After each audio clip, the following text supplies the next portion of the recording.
Trozo de lectura que tuvimos, veíamos claramente que la palabra nos dice, y concluye el apóstol diciendo que uno murió por todos, hablando del Señor Jesús. Uno murió por todos, es algo que solamente Él podía hacer. Uno murió por todos. Dice, por consiguiente, todos murieron. Y por todos murió, para que los que viven ya no vivan para sí, sino para aquel que murió y resucitó por ellos. La Biblia claramente habla de que solamente aquellos renacidos o nacidos de nuevo pueden ver y entrar al reino de Dios. Nadie que no haya nacido de nuevo puede ser parte de la familia espiritual.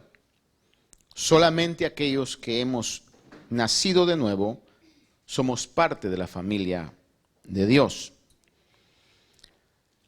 La muerte de Cristo, que estaba controlada proféticamente, porque no fue algo que el diablo maquinó y orquestó y pudo llevar a Cristo a la cruz. El Señor lo sabía, el Señor lo dijo. En los profetas estaba establecido claramente que tenía que padecer, tenía que morir y qué clase de muerte tenía que sufrir. La muerte de Cristo estaba proféticamente diseñada en lugar, en tiempo, aún que Judas lo iba a entregar, eso ya estaba en la planificación del cielo. Así es la mente de Dios, no nos asombremos, Dios tiene control sobre las más mínimas situaciones del mundo, Dios tiene el control. Fue una muerte sustitucionaria, una muerte que tomó el lugar nuestro. The death of Christ was a substitution for ours. La muerte de Cristo fue una sustitución.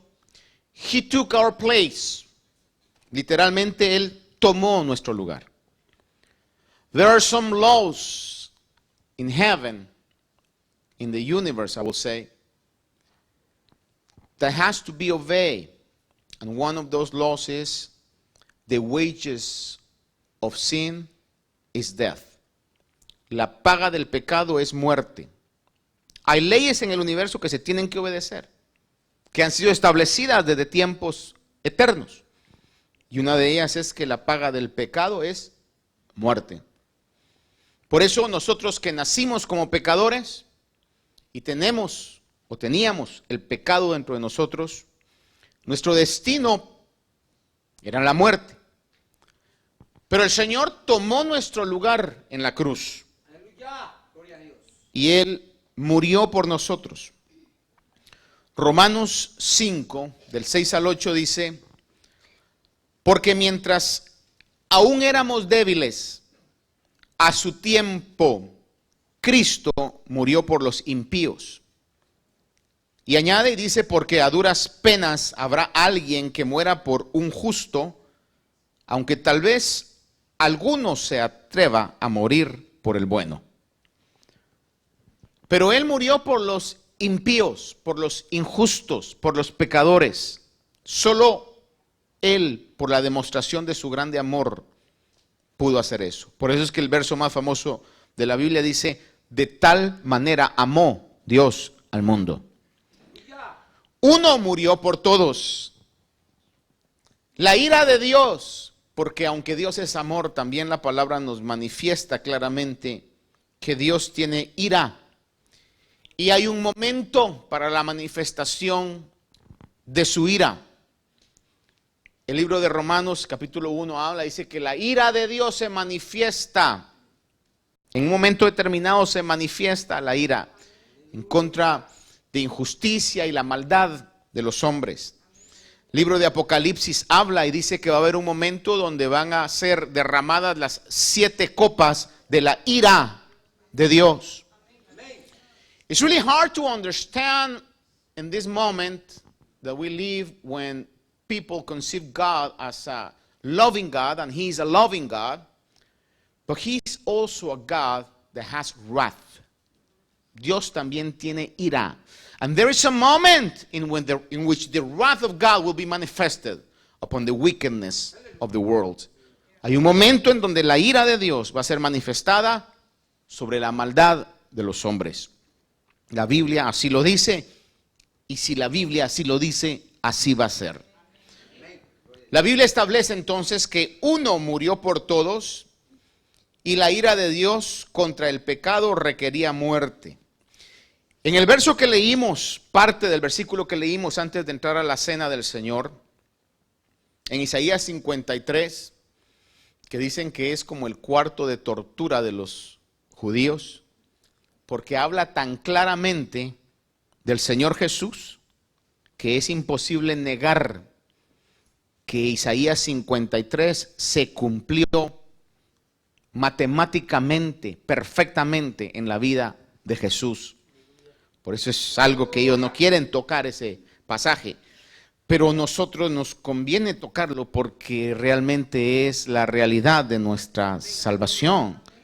Y en Isaías 53, del 4 al 12, no le voy a leer todo, pero hay frases que quiero recordarles hoy.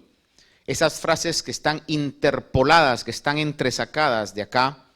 Dice que ciertamente Él llevó nuestras enfermedades y cargó con nuestros dolores. Le repito, dice, ciertamente Él llevó nuestras enfermedades y cargó con nuestros dolores. También dice que Él fue herido por nuestras transgresiones, molido por nuestras iniquidades. Transgresiones, iniquidades, pecados, todo está cubierto. Dice que el castigo por nuestra paz cayó sobre Él. Dice que por sus heridas hemos sido sanados. Dice que todos nosotros nos descarriamos como ovejas, nos apartamos cada cual por su camino, pero el Señor hizo que cayera sobre Él. Vea cómo lo pone, como diciendo, todos son una partida de pecadores, desobedientes y vagos, porque cada quien se aparta por su camino, o sea, individuos vagos, pues, ¿verdad? Allá en mi país, donde yo nací, había una compañía de trenes que se conocía con el nombre de Fegua. Creo que era Fegua, ¿verdad, Marlon? Sí, algo así, ¿verdad? Y un día dice que le preguntaron a alguien, o le preguntaron a la mamá y le dice, mire, ¿su hijo en qué trabaja? Dice, que no lo veo hacer nada todo el día. Entonces dice, él trabaja en Fegua, dice, que era la compañía de trenes. Y le dicen, la compañía de trenes, ¿y de qué trabaja ahí? De vagón, dice.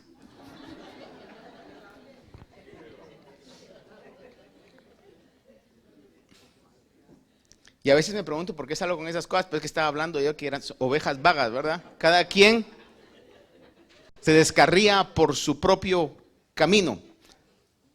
Para aquellos muchachos que están preguntándose, what does that mean? Vagón es wagon, part of a train, ¿verdad? Pero vagón en español podría traducirse una persona, a very lazy person. Nobody is like that here.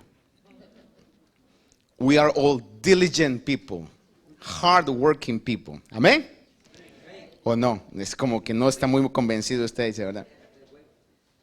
Todos nos descarriamos como ovejas.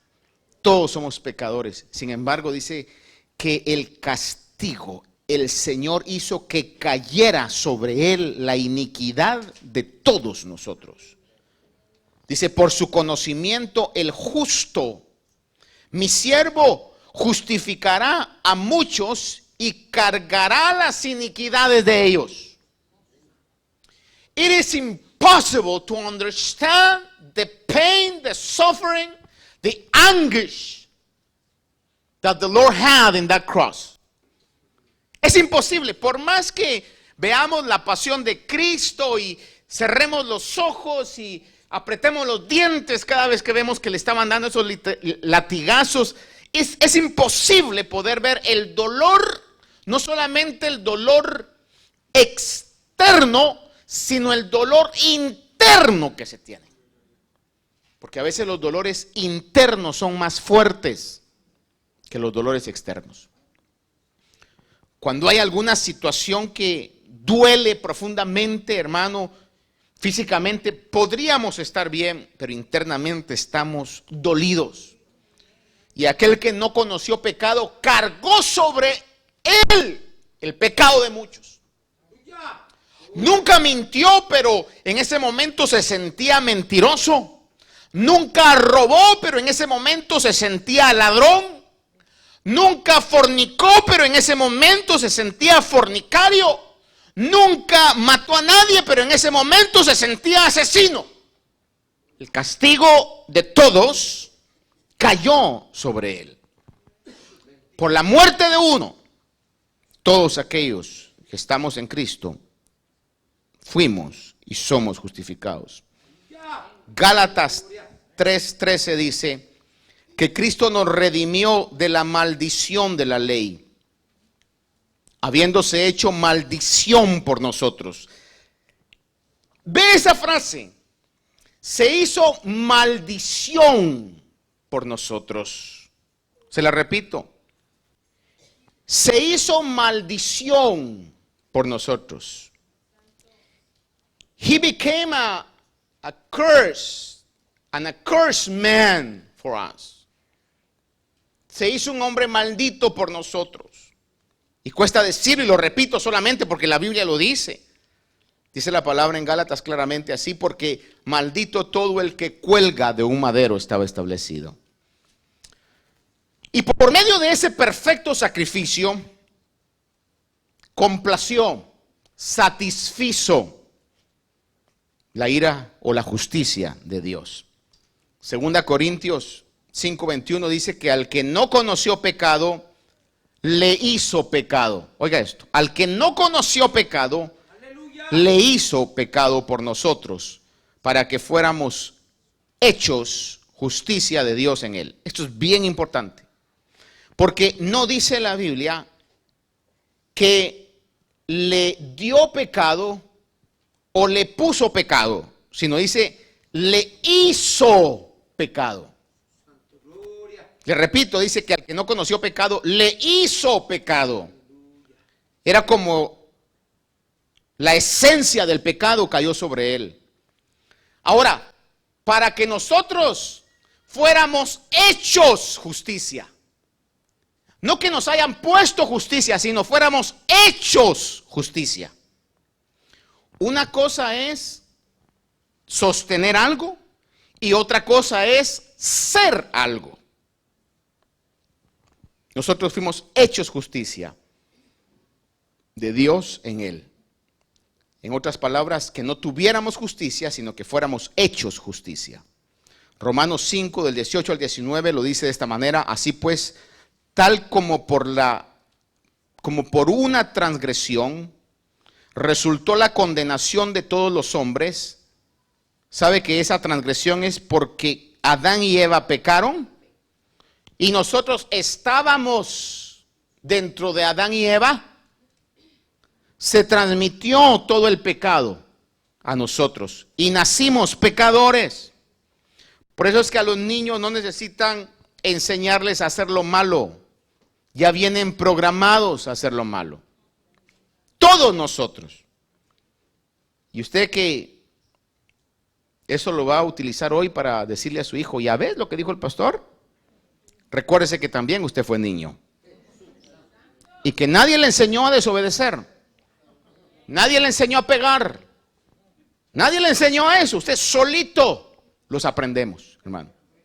Por eso necesitamos que los padres puedan corregir, frenar, porque no podemos depender de la sociedad. La sociedad que vivimos hoy, al contrario, en lugar de frenar, avala, they encourage bad behaviors. Comportamientos que están fuera de lo que la palabra de Dios dice. Pero dice entonces Romanos que por una transgresión, es decir, la de Adán, resultó la condenación de todos los hombres, así también por un acto de justicia resultó la justificación de vida para todos los hombres. Porque así como por la desobediencia de un hombre los muchos fueron constituidos pecadores, así también por la obediencia de uno los muchos serán constituidos justos. ¿Quiénes van a ser constituidos juntos? ¿Quiénes van a ser constituidos justos? La respuesta es los que están en Cristo. Y no solamente los que están con Cristo, sino que están en Cristo. La Biblia claramente dice, hermano, que nosotros estamos en Él. Nuestra vida está escondida en Dios. ¿Cómo es eso, pastor? La verdad es que yo no lo entiendo totalmente, pero creo que mi vida está escondida en Dios. Así como muchas cosas no se pueden entender en esta limitante de nuestros pensamientos. It's not important to understand all the things that come from God, because God is more intelligent than us, than you and me. But it's important to believe them. Porque la Biblia ha probado ser verdad. Through all history, the Bible has proved itself to be the very truthful word of God. So I believe the Bible. If the Bible tells me that I'm in Christ, then I'm in Christ. How that happened, I don't know, but I'm in Christ. Es lo que la Biblia dice. Si la Biblia me dice que estoy en Cristo, estoy en Cristo. Así es. Es una verdad que si la creo, I will be blessed if I believe that truth. ¿Quiénes van a ser justificados? Los que están en Cristo. Primera Tesalonicenses 5 dice del 9 al 10.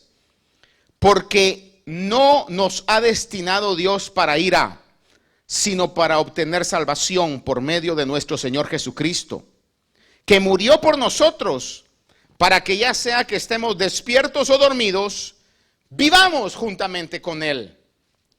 Le digo que la Biblia habla de que Dios tiene ira y que va a haber una ira que va a venir, aunque algunos aquí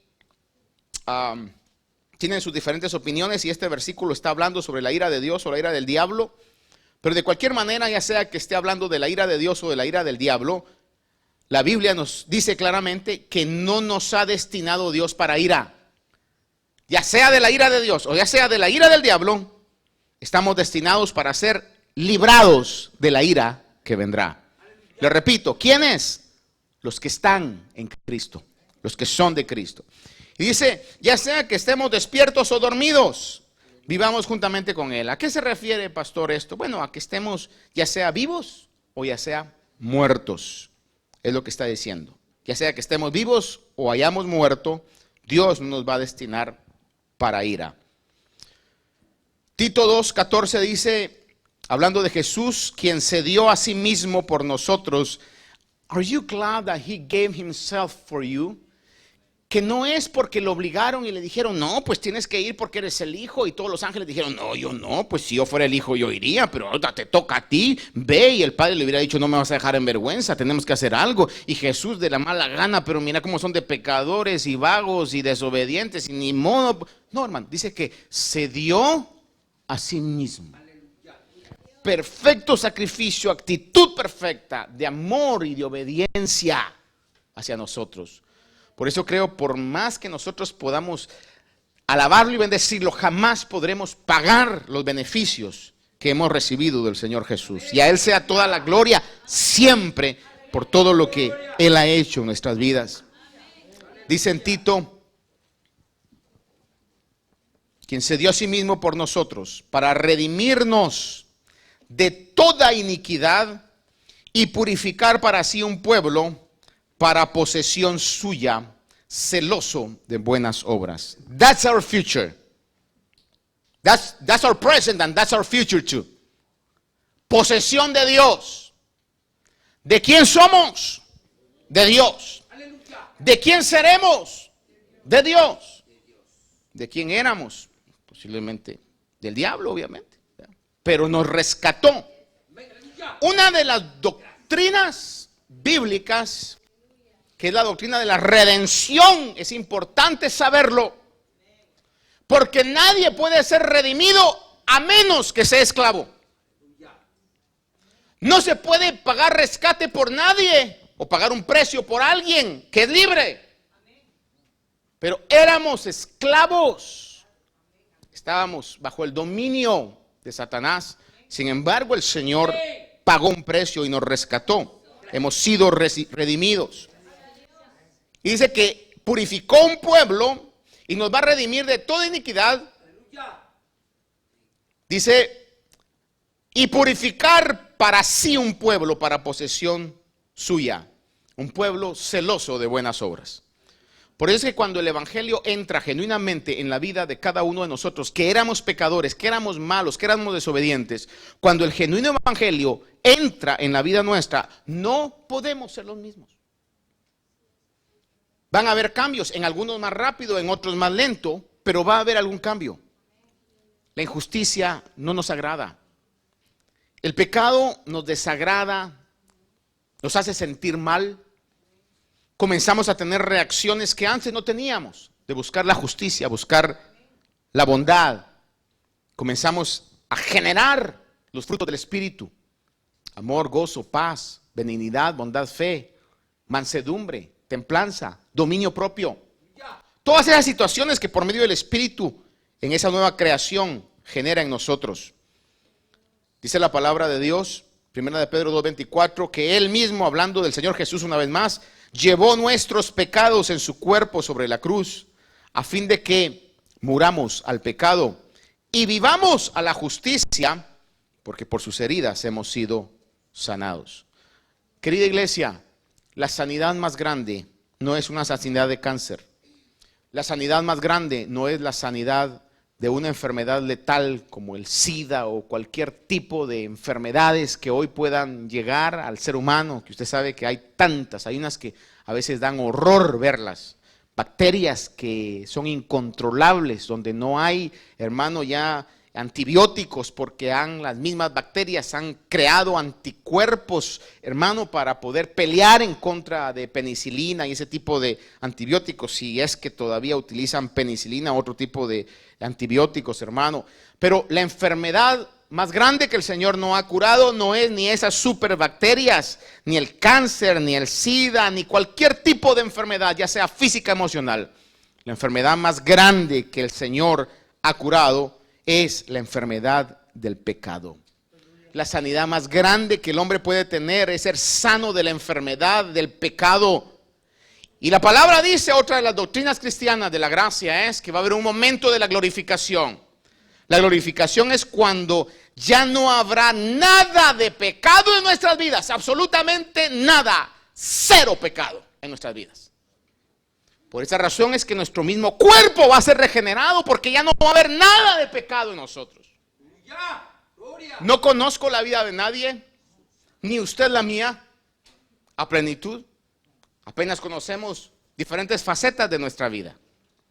Y la mayoría de nosotros presentamos nuestra buena faceta. Por eso es que muchos al vernos dicen, wow, qué buena gente. Fíjese que mi esposa siempre me molesta con esto, porque cuando ella estaba trabajando en diferentes lugares, pero en los bancos que trabajó, llegaba yo, hermano, y me identificaba que era su esposo, ¿verdad? Y cuando estaba haciendo algún tipo de transacción o algo y hablaba con la gente, dice que después le decían a ella, wow, your husband is so nice, such a nice man, lucky you, le decían, ¿no? Y ella le decía, ¡ja!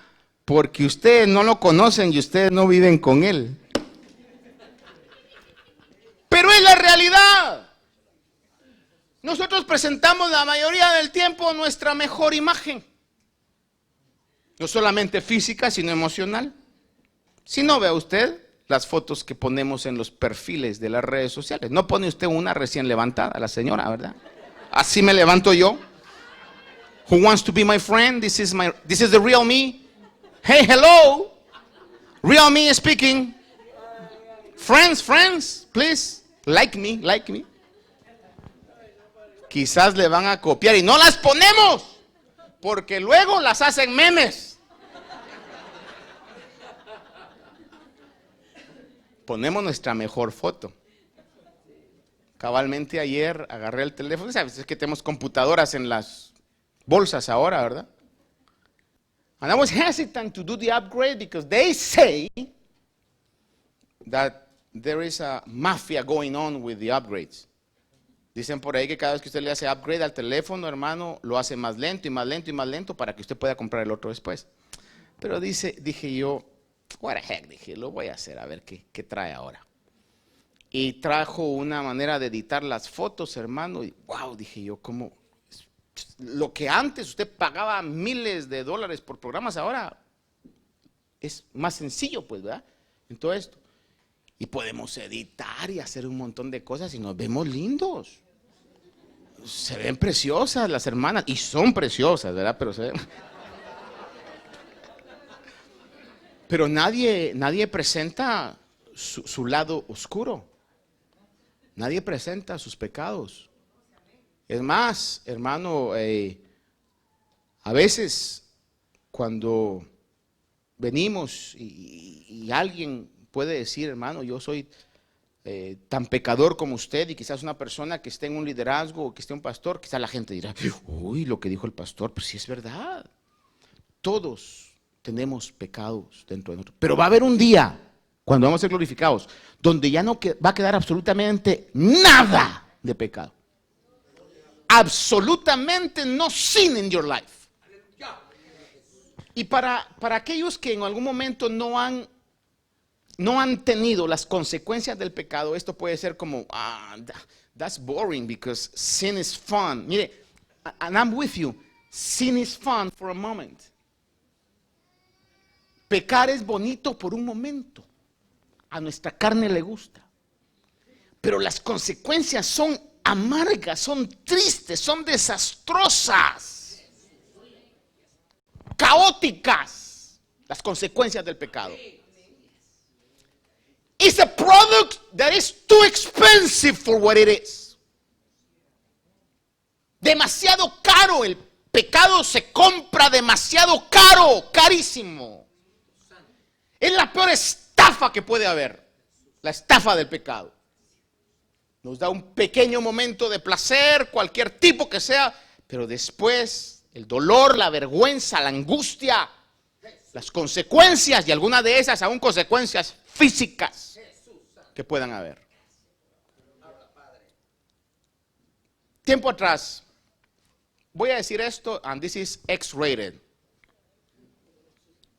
pero como ahora sus hijos están más adelantados, quizás que nosotros. Está como aquella historia que dice que le dice el papá a la mamá o la mamá al papá, sabes que vas a tener que hablar ya con el niño, de ya sabes tú qué, le dice, ¿verdad? ¿De qué? Le dice, no, pues de los pajaritos y las abejas. Y el papá todo el día papaloteándole, que le hables de sexo, le dice, ¿verdad? Porque ya está en edad, ¿verdad? Chavito pequeñito todavía, pero como iba todo. Y aquel se lo lleva, ¿verdad?, a un lugar para ver cómo le iba a decir. Le dice, hijo, tú sabes, ¿verdad? Y comenzó a darle todo. Le dice, la verdad es que te traje aquí porque necesitamos de hablar de un tema muy delicado, le dice. ¿Cuál, papá? Le dijo. De sexo. Y el niño le dijo, no hay problema, papi. ¿Qué quieres saber? Le dijo. And it seems funny, but it's true. Estamos, hermano, en esa realidad que hoy vivimos. Cuando ya no haya pecado en nosotros. Por eso le digo que es la estafa más grande que puede haber. Le iba a decir esto, me lo contaron años atrás, quizás unos 15 años atrás. Me dijeron que pasó en Queens. Una hermana que llegaba a la iglesia cuando comenzábamos, muy triste, nos dijo a Janet y a mí que conoció a unas personas, a un joven que estaba en el hospital muriendo, porque dice que tiempo atrás él fue a un bar a tener una noche de copas, una noche loca. Dice que había una muchacha muy linda, o varias muchachas muy lindas, dice que le comenzaron a coquetear, y pues uno se conoce y uno sabe, dice, este está fuera de mi liga, pues, o sea, no, ¿verdad? Pero él dijo, quizás hoy me veo más guapo, ¿verdad? Llegó, le dijeron, pasó lo que tuvo que pasar y la muchacha lo invitó al apartamento, no sé cómo fue la cosa, hermano. Le dieron una copa y cuando el muchacho se levanta o se despierta, se encuentra en la tina, bañado en sangre, con el teléfono a la par, diciéndole, aquí está el teléfono, si se despierta, llame urgentemente al 911, porque le habían sacado los riñones.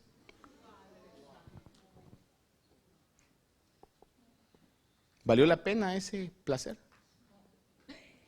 We have to be careful. Por eso le digo, aún el pecado puede traer no solamente consecuencias en el alma, sino aún consecuencias físicas, hermano. Y a veces nosotros nos asustamos tanto por las físicas, pero las del alma son igual de caóticas, terribles. Hermano, esa es la realidad. Y como la otra vez aprendí esto, ¿verdad? En alguien que me envió algo, de un predicador que dijo, se tenía que decir y se dijo. No sé por quién, pero se tenía que decir y se dijo. Una advertencia, ¿verdad? Para que no pase. ¿Por qué decimos esto? Porque habrá un día donde ya no habrá más pecado. ¿Cuántos se gozan por eso, hermano? Ya no habrá más pecado. En la muerte de Cristo, la Biblia claramente dice que todos morimos. Y también claramente dice que en su resurrección, todos vivimos. Por eso lo importante no es estar con Cristo, sino estar en Cristo. Gálatas 2:20 dice, Él mismo llevó nuestros pecados en su cuerpo sobre la cruz, a fin de que muramos al pecado y vivamos a la justicia, porque por sus heridas hemos sido sanados. Colosenses 3 y 4 dice, porque habéis muerto y vuestra vida está escondida con Cristo en Dios.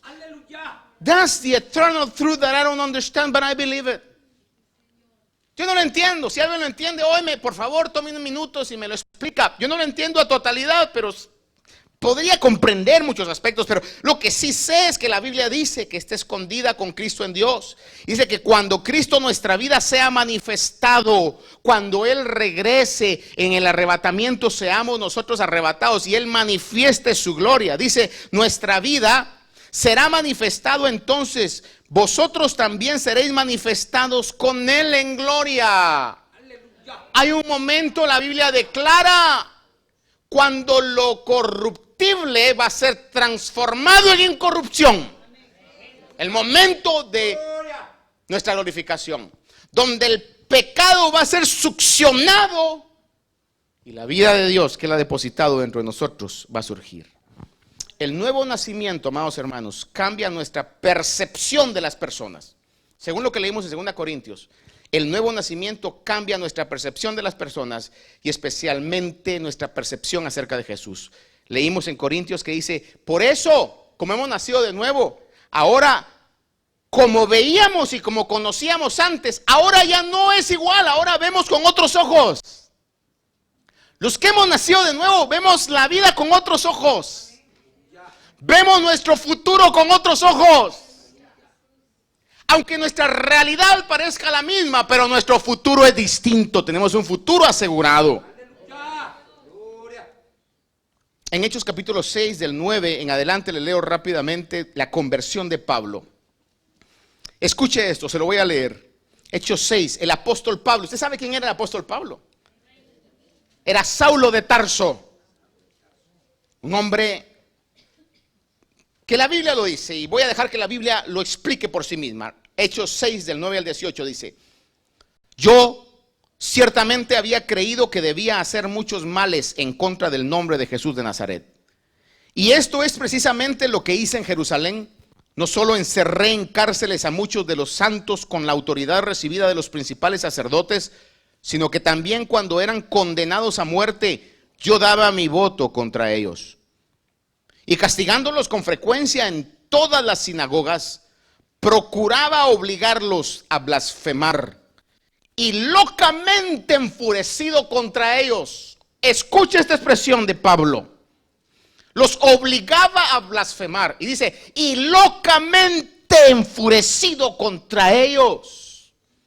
Usted no, pero yo conocí dos personas, y yo en algún momento de mi vida, que no espero volver a retomar, he vivido esas etapas de locura emocional, donde usted hace el ridículo, donde le ganan sus emociones y actúa de una manera violenta, una manera torpe, una manera que da cólera.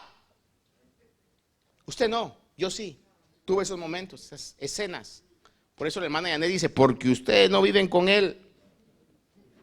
Ya le he dicho yo que, por ejemplo, tengo un cuadro en la casa, que hasta lo retoqué para hacer menos real el recordatorio, pero un día tiré unas llaves y me gustaba el cuadro y me gusta, hermano, fue el primero que pudimos comprar con mucho sacrificio, hermano, y le tiré las llaves y le abrí un agujero, hermano, tremendo. Ahí después, a la hora, me ve usted reparándolo, ahí todo humillado uno, ¿verdad? Como decía Chespirito, vuelve el perro arrepentido con el hocico partido y la cola entre las piernas, ¿verdad? Así es. Pero todos hemos tenido ese tipo de actitudes. Y Pablo dice, locamente enfurecido.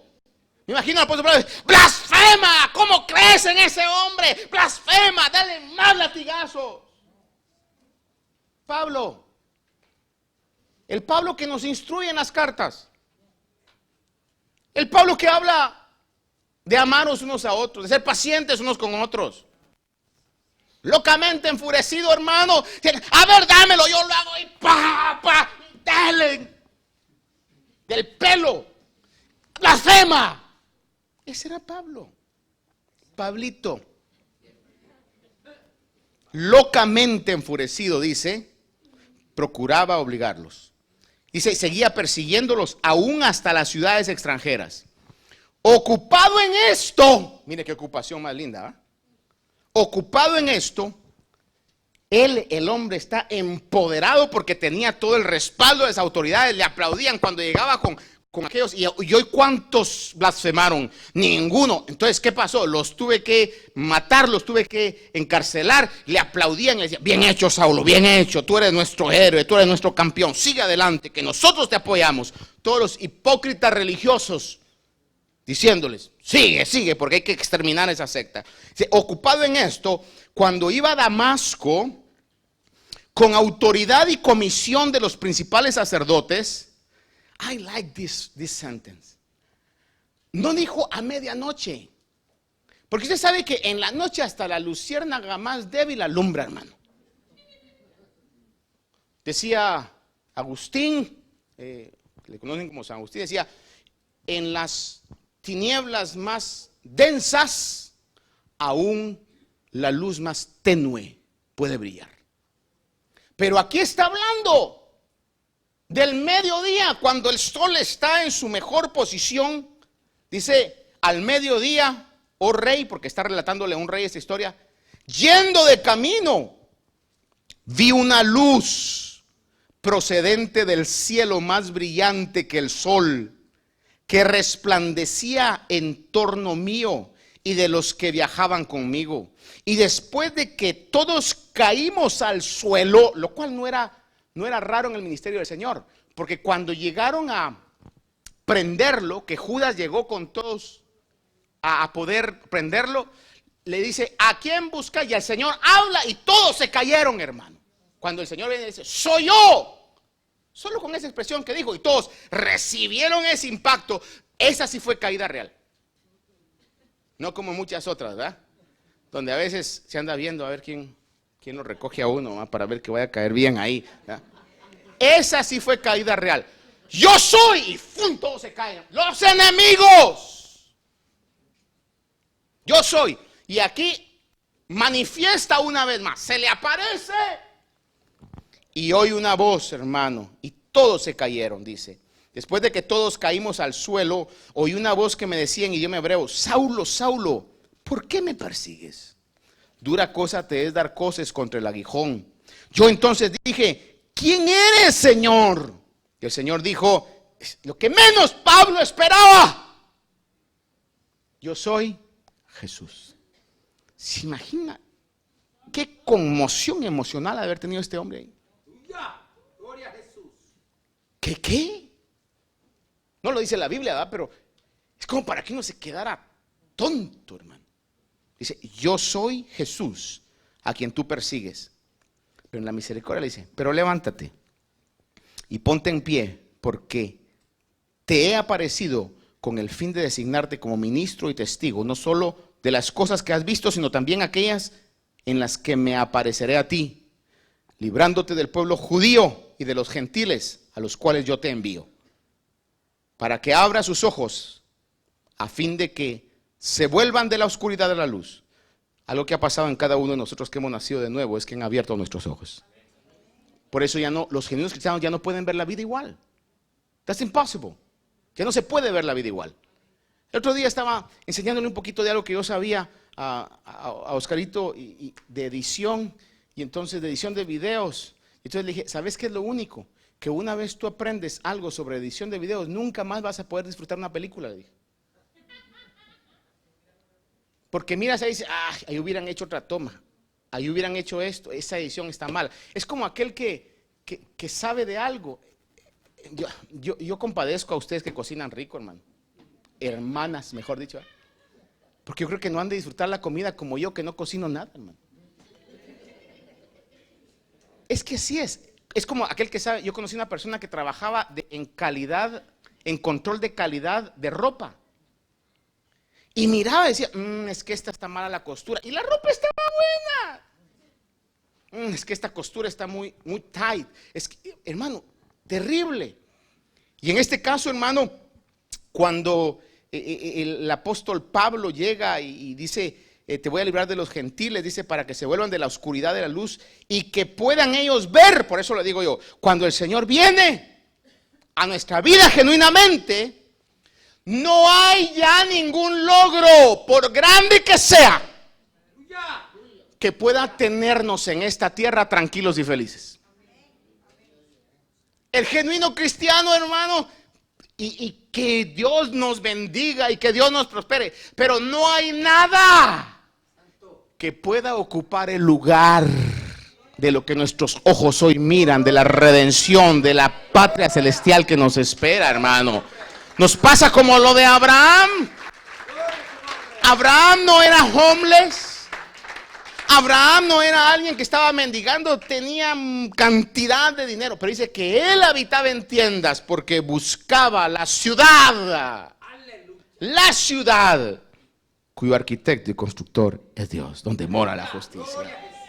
Ese es el genuino evangelio.